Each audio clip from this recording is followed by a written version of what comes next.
श्री स्वामी समर्थ सगळ्यांना. आणि आज मी काय करते हे तुम्हाला समजलं असणार, कारण की एवढ्या मिरच्या घेतल्या, म्हणजे आज हिरव्या मिरचीचा ठेचा बनवणार आहे.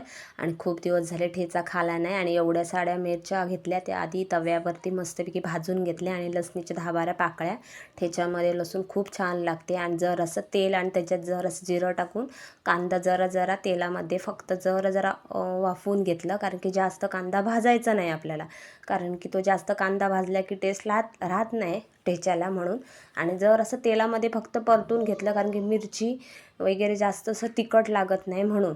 ते सगळं मग मिरची आणि लसूण वगैरे आणि बारीक कांदा तो फक्त तेलात हे करून घेतला. आणि त्याच्यानंतर खोबरं आणि कोथिंबीर ती पण वरून टाकून घेतली. तुम्हाला पाहिजे तर घालू शकतात, नाहीतर शेंगदाण्याचं कूट पण घालू शकतात. मी खोबरं वापरलेलं आहे. आणि वेगवेगळी पद्धत असते. आणि त्याच्यानंतर चवीनुसार जरासं मीठ टाका वरून, आणि झाला असं सुंदर असं ठेचा.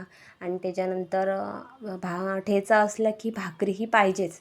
त्याच्यानंतर मी मस्तपैकी अगोदर भाकरी करून घेतली, कारण की कॉम्बिनेशन हे असतंच ठेचा आणि भाकरी, हे माहिती की नाही, छान लागतं. मग अगोदर भाकरी वगैरे करून घेतली.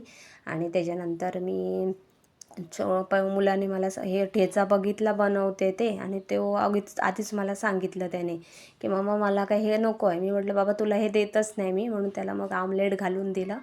आणि त्याच्यानंतर मी इकडून ओरडायला सुद्धा म्हटलं लवकर जेवण घ्या, म्हणून मी जेवण वाढायला घेतला.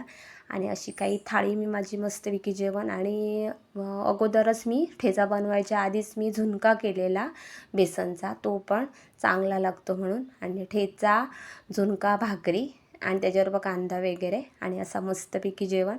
आणि तुम्ही पण बनवा आणि कमेंट करून सांगा मला. आणि माझे व्हिडिओ तुम्हाला आवडत असेल तर लाईक, शेअर आणि सबस्क्राईबर करायला विसरू नका. बाय.